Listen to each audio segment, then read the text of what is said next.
ప్రాణం అనుకున్నాను. నువ్వు లేకపోతే నా జీవితం లేదు అని ఎన్నోసార్లు చెప్పాను. అయినా సరే నాకు దూరం అయిపోవాలి అనుకున్నావు.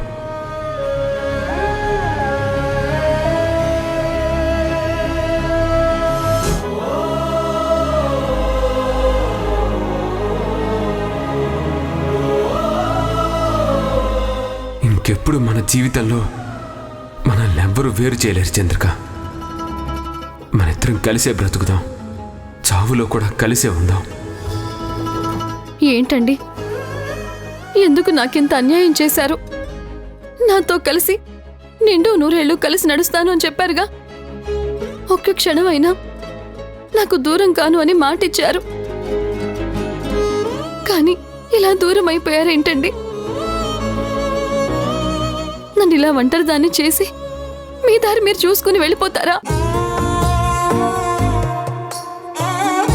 అసలు నేనేమైపోతానో ఒక్కసారైనా ఆలోచించారా? ఇదేనా మీకు నా మీద ఉన్న ప్రేమ? మీరే సర్వస్వం అని నమ్ముకున్న నన్ను ఒంటరిదాన్ని చేసేసి మీరు వెళ్ళిపోవడం న్యాయమా చెప్పండి?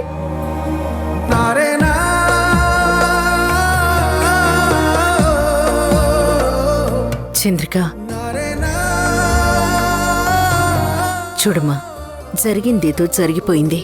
మనసును రాయి చేసుకుని జీవితాన్ని గడపాలి గాని నువ్వెంత ఏడ్చినా గాని పోయిన మనిషి తిరిగొస్తాడా చెప్పు?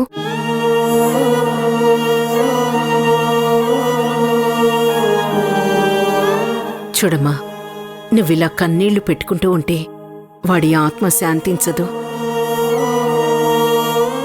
వాడిప్పుడు నీ కళ్ళల్లో ఆనందం చూడాలనుకుంటాడే తప్ప నువ్వు కన్నీళ్లు కారుస్తూ ఉంటే చూసి తట్టుకోలేడు.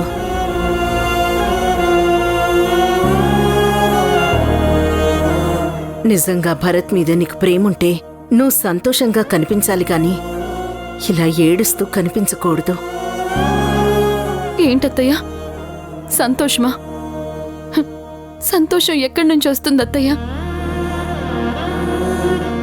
నా సంతోషమే ఆయన అయినప్పుడు, ఆయనే దూరం అయ్యాక ఇక నా మనసులో ఆనందం, సంతోషం ఇవన్నీ ఎక్కడి నుంచి వస్తాయి? మీరే చెప్పండి. అత్తయ్య, మీరందరూ ఆయన దూరం అయ్యాడు అంటున్నారు, కానీ నా మనసుకి ఆయన ఇంకా నా చుట్టూరే ఉన్నాడు, నాకు దగ్గరలోనే ఉన్నాడు అనిపిస్తుంది అత్తయ్య. నువ్వేం మాట్లాడుతున్నావమ్మా? నీ కళ్ళ ముందే కదా వాడు బాంబ్ బ్లాస్ట్లో చనిపోయాడు. శవానికి అంత్యక్రియలు కూడా చేశాం. అటువంటప్పుడు వాడింకా బ్రతికే ఉన్నాడని ఎలా అనుకుంటావు? నాకు తెలియదత్తయ్య. నేను మాట్లాడేది బహుశా మీ అందరికీ విచిత్రంగా అనిపిస్తుండొచ్చు. నా మాటలకి ఆధారం చూపించమంటే నా దగ్గర సమాధానం లేదత్తయ్య. కానీ నా మనసుకి ఏదో అనిపిస్తోంది.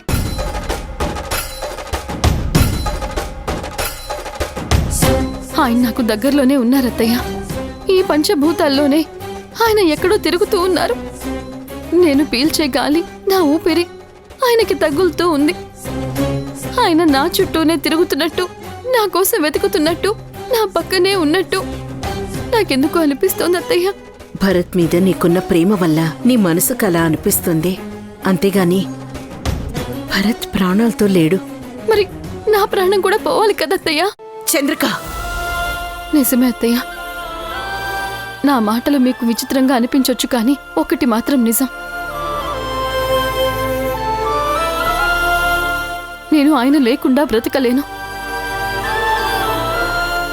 ఆయన చనిపోయారు అనే విషయం నా మనసు నమ్మితే నా గుండె ఆ క్షణమే ఆగిపోతుంది. ఇప్పుడు నేనింకా బతికే ఉన్నానంటే నా మనసు ఆయన చనిపోయారన్న విషయాన్ని ఇంకా అంగీకరించడం లేదు. నా మనసుకి ఆయన ఎక్కడో ఉన్నారనే అనిపిస్తోంది. ఎలా అనుకుంటున్నావు? అసలు నువ్వెలా అనుకుంటున్నావు?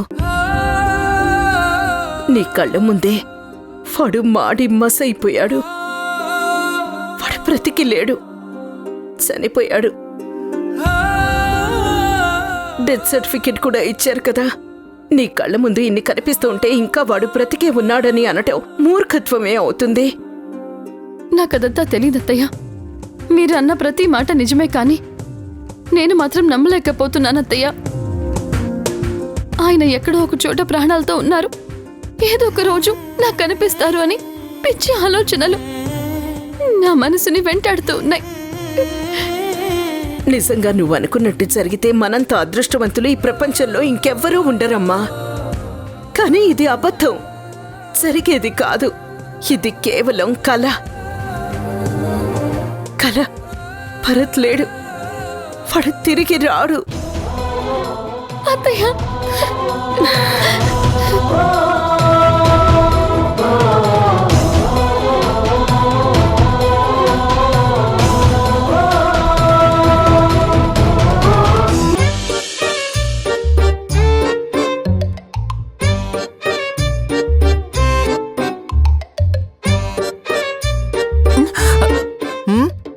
ఏం చేస్తున్నావు? ఏముంది మేడం, మీరు ముఖానికి మేకప్ వేసుకున్నట్టు నేను తలకి మేకప్ వేసుకుంటున్నాను. ఇదిగో, ఎంత మేకప్ చేసుకున్నా అక్కడొక్కడ తెల్ల వెంట్రుకలు కనిపిస్తూనే ఉన్నాయి. అవి పీకింది చాలే కాని పద. ఎక్కడికి మేడం? నీరజ, ఈరోజు విజయ్ పుట్టినరోజు. విజయ? ఆయనెవరు? అర్థమైంది మేడం, అర్థమైంది. భారత్ గారు పుట్టినరోజు. ఎవరు? అదే అదే, భరత్ గారు లాంటి విజయ్ గారి పుట్టినరోజు. అంతేనా మేడం? అర్థమైంది కదా, పద. అది కాదు మేడం, ఆయన పుట్టినరోజు ఇవాళ కాదు కదా. మీరెందుకు ఇవాళ పుట్టినరోజు సెలబ్రేట్ చేస్తున్నారు? ఓసి పిచ్చిదానా, మనం ఏ రోజు చేస్తే ఆ రోజే విజయ్ పుట్టినరోజు. ఆయనకేది గుర్తులేదు కదా. మనం ఏది నిజమని చెప్తే అదే ఫిక్స్ అయిపోతాడు. పదా.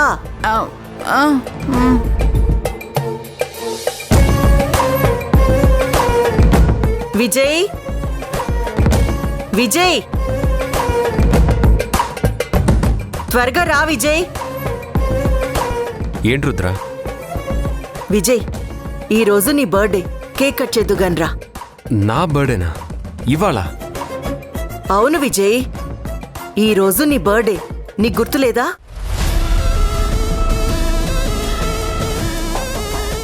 నీకసలు నేనెవరో చెప్పేంత వరకు నేనే గుర్తులేను.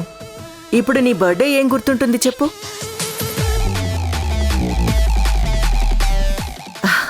ఈరోజు నీ బర్త్డే. ప్రతి సంవత్సరం నీకోసం ఇలాంటి కేకే తెప్పించి చాలా బాగా సెలబ్రేట్ చేసేదాన్ని. కానీ ఇప్పుడు నీ గతం గుర్తులేదు కదా, అందుకోసమే గ్రాండ్గా చేయకుండా సింపుల్గా చేస్తున్నాను. రా, కేక్ కట్ చేయి. వద్దు ప్లీజ్, నాకు ఇవన్నీ ఇష్టం లేదు. అదేంటి బాబు, ఇష్టం లేదంటారేంటి? మీకోసం ఎంతో ప్లాన్ చేసి మరీ తీసుకొచ్చింది. ప్లాన్ చేసిందా? ప్లాన్ చేశాను అంటే నీకు సర్ప్రైజ్ ఇద్దామని ప్లాన్ చేశాను. అంతే కదా నీరజ? అవును మేడం.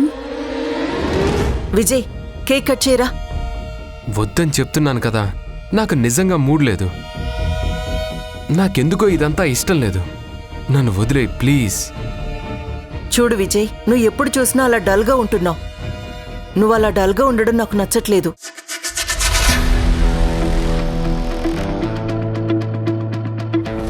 చూడు, నీకొక యాక్సిడెంట్ అయ్యింది.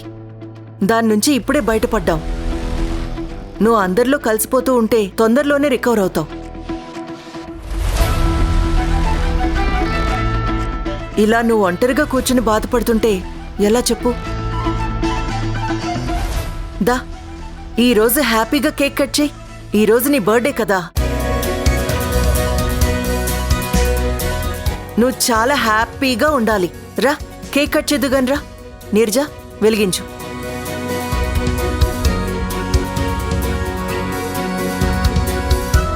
Happy birthday to Happy you. birthday to you. Happy Happy birthday birthday to to you, you. dear Vijay.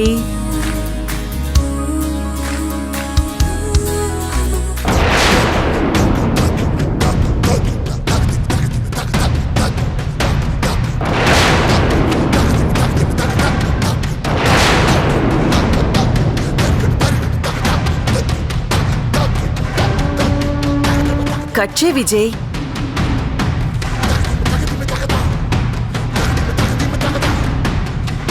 Happy birthday to you.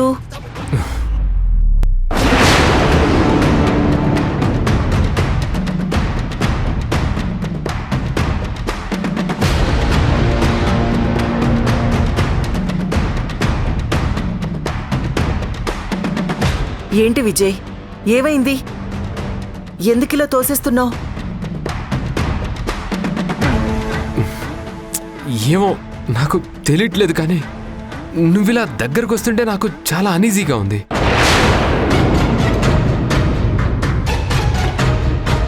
నువ్వు నాకు ఇలా కేక్ తినిపించొద్దు, అసలు నువ్వు నా దగ్గరికే రాకు, నన్ను ముట్టుకోకు.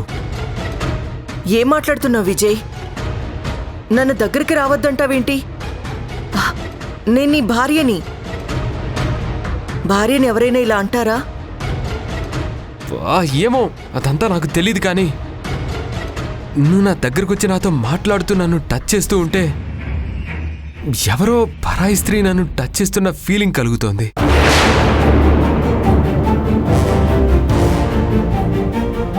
ప్లీజ్ రుద్ర, నేను మళ్ళీ తేరుకునేంత వరకు కొద్ది రోజుల పాటు ఆ డిస్టెన్స్ మెయింటైన్ చేయి. దయచేసి నా దగ్గరికి రాకు ప్లీజ్. విజయ్, విజయ్. ఏంటి మేడం, ప్లాన్ అంతా రివర్స్ అయిపోయినట్టుంది. ఏంటి మేడం, కొడతారా? కొట్టండి. మీకు కొట్టడం అలవాటు, నాకు దెబ్బలు తింటం అలవాటు. కానీ మీరెంత అలవాటు చేసినా మేడం, భరత్ బాబుకి మిమ్మల్ని ప్రేమించడం మాత్రం అలవాటు కావట్లేదు. చూసారా, మీరు కేకు తినిపిస్తూ ఉంటే ఎలా విసిరికొట్టాడో అంతే మేడం. కొన్ని బంధాలు అనుబంధాలు ఆ భగవంతుడు అలా మూడేస్తాడన్నమాట. దాన్ని కాదు అనుకుని మనం ఏం చేయాలనుకుంటే అంతా రివర్స్ అవుతుంది మేడం. మీరు పెళ్లి కాకపోయినా మెళ్ళో తాళి కట్టేసుకొని నేను నీ భార్యని అని ఎంత చెప్పినా ఆయన మనసులోకి వెళ్ళట్లేదు.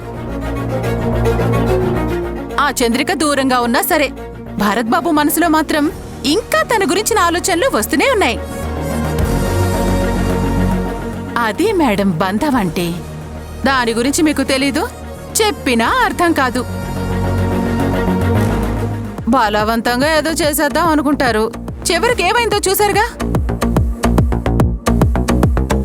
సర్లేండి, కేక్ ఏదో బానే ఉన్నట్టుంది. మీరేం బాధపడకండి మేడం. కేకు ఒక్క ముక్క కూడా వేస్ట్ చేయకుండా మొత్తం నేనే తినేస్తాను. సరేనా? బాగుంది బాగుంది.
ఏంటి నాకు ఏమైంది? నాకు అసలు ఎవరెవరో జ్ఞాపకం వస్తున్నారు. అసలు ఆ మనుషులెవరో తెలీదు. రుద్రాని నా భార్య అని చెప్తూ ఉన్నా నేనెందుకు యాక్సెప్ట్ చేయలేకపోతున్నాను? తనొచ్చి నన్ను పట్టుకుంటే ఏదో పరాయి మనిషి పట్టుకున్న ఫీలింగ్ వస్తుంది. అసలు నాకేమైంది?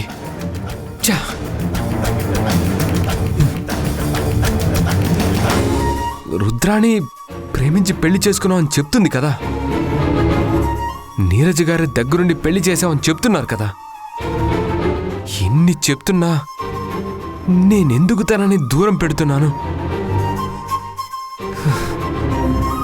తను నన్ను తాకితే ఎందుకు నాకు మనసులో ఏదో తెలియని అలజడి కలుగుతోంది.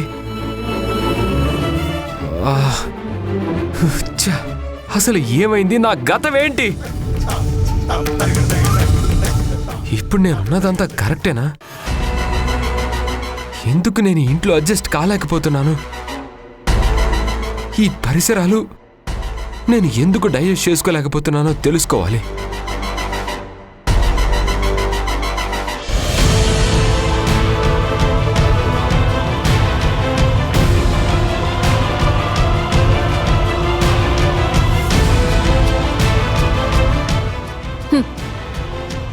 ఏంటిది?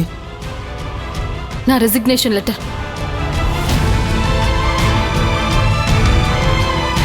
అమ్మ చంద్రిక, ఏంటత్తయ్యా? ఒకసారి ఇలా రామ్మా. దేనికత్తయ్యా? నువ్వు రా, చెప్తాను, రా.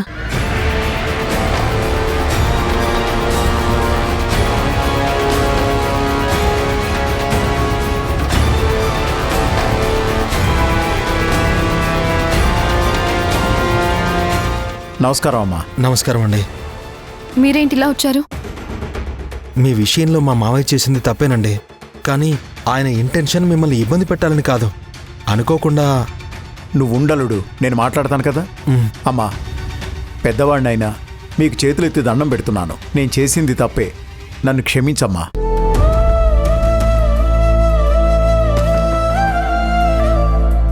నిజానికి నేను నీ గురించి అలా మాట్లాడి ఉండకూడదు. అలా మాట్లాడడానికి కూడా ఒక కారణం ఉందమ్మా. ఇదిగో, వీడు నా మేనల్లుడు. చిన్నప్పటి నుంచి నా దగ్గరే పెరిగాడు. నా కొడుకైనా అల్లుడైనా అన్నీ వీడేనమ్మా. నా కూతుర్నిచ్చి పెళ్లి చేశాను. వాళ్ళిద్దరూ చిలకా గోరింకల్లా కాపురం చేసుకుంటూ నా కళ్ల ముందు కలకాలం సంతోషంగా ఉంటారనుకున్నాను. కానీ ఆ భగవంతుడు అన్నీ మనం అనుకున్నట్టే చేయడు కదా. ఒక యాక్సిడెంట్లో నా కూతుర్ని నా నుంచి దూరం చేశాడు.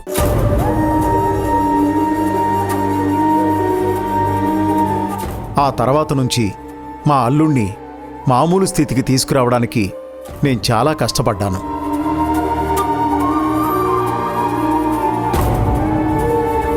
తననైతే డిప్రెషన్ నుంచి బయటికి తీసుకురాగలిగాను, కానీ నా కూతురి ఆలోచనల నుంచి మాత్రం దూరం చేయలేకపోయాను.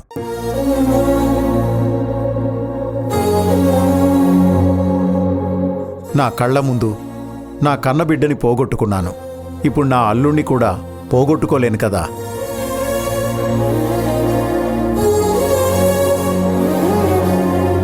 ఎలాగైనా తన జీవితం బాగు చేయాలని చాలా ప్రయత్నాలు చేశాను, కానీ తనేదీ వినలేదు. పెద్దవాడిగా, ఒక తండ్రిగా నా ఆలోచన కరెక్టే అని నేను అనుకుంటున్నాను. కాకపోతే నీ విషయంలోనే కాస్త తొందరపడ్డానమ్మా. వెనక ముందు ఆలోచించకుండా నీ గురించి తప్పుగా మాట్లాడాను. దాని వెనకాలన్న కారణం మాత్రం నిన్ను అవమానించాలని మాత్రం కాదు. వీడి జీవితాన్ని బాగు చేయడానికి నేను చేసిన ఒక చిన్న ప్రయత్నం. ఎందుకంటే నిన్ను చూడగానే నా మనసుకి నా బిడ్డలా అనిపించావు.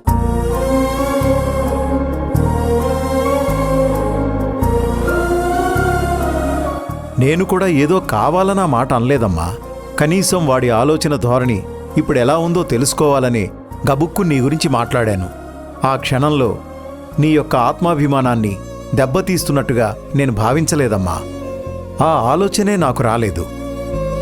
నా అల్లుడు నేను చేసింది తప్పని గుర్తు చేశాక గాని నేను చేసిన తప్పేంటో నాకు తెలియలేదు. అందుకే తనతో పాటే నేను కూడా నీ క్షమాపణ చెప్పాలని వచ్చానమ్మా. దయచేసి పెద్ద మనసు చేసుకుని నన్ను క్షమించమ్మా.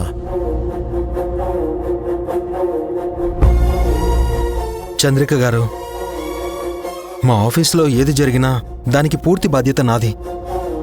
నేనెప్పుడూ ఆడవాళ్ళని గౌరవిస్తాను. నా కంపెనీలో పనిచేసే ప్రతి ఎంప్లాయీ అక్కడ ఒక ఉద్యోగస్తులుగా ఫీల్ అవరు. నా కంపెనీలో భాగస్వాములుగా ఫీల్ అయ్యేలా చేస్తాను. అది నా ఏమండి. ఎవరి మనసుకు నచ్చింది వాళ్ళు నిర్భయంగా చెప్పే ఫ్రీడమ్ ఇస్తాను. అలాగే ప్రతి ఒక్కరి ప్రైవసీని నేను డిస్టర్బ్ చేయాలని అనుకోను. మా మామయ్య గారు చేసిన తొందరపాటు పనికి నేను కూడా చాలా ఫీల్ అవుతున్నాను. ఇక నుంచి మీ గౌరవానికి భంగం కలగకుండా చూసే బాధ్యత నాది. అమ్మా, మీరైనా మీ కోడలికి కాస్త నచ్చజెప్పండి. నేను నా అల్లుడి విషయంలో ఎంత ఫీల్ అవుతున్నాననేది మీరు ఒక అత్తగారిగా ఆలోచించండి. నేను చేసింది తప్పే, ఖచ్చితంగా అది నేను ఒప్పుకుంటున్నాను. కానీ ఈ కారణం మీద మీ కోడలు జాబ్ మానేస్తే ఒక ఆడపిల్లని బాధపెట్టి పంపించేశానన్న బాధ నాకు ఉండిపోతుందమ్మా. దయచేసి మీరొక్కసారి ఆలోచించండి. చూడండి, నేనెవ్వరిని ఇబ్బంది పెట్టను. ఎవరి ఇష్టాలనైనా సరే నేను గౌరవిస్తాను. మీకు మనస్ఫూర్తిగా నచ్చితే నిర్మోహమాటంగా ఆఫీస్కి రండి. జరిగిన దాంట్లో నా తప్పుందని తెలుసుకున్నాను కాబట్టే ఇంత దూరం వచ్చి నేను మీ క్షమాపణలు చెప్తున్నాను. నేను సారీ చెప్పినందుకు మీరు ఆఫీస్కి రావాల్సిన పనిలేదు. మీ మనసుకి పూర్తిగా రావాలనిపిస్తేనే రండి. నా మీద నమ్మకం ఉంటేనే రండి. ఉంటానండి. పదండి మావయ్య. వెళ్ళొస్తామమ్మా.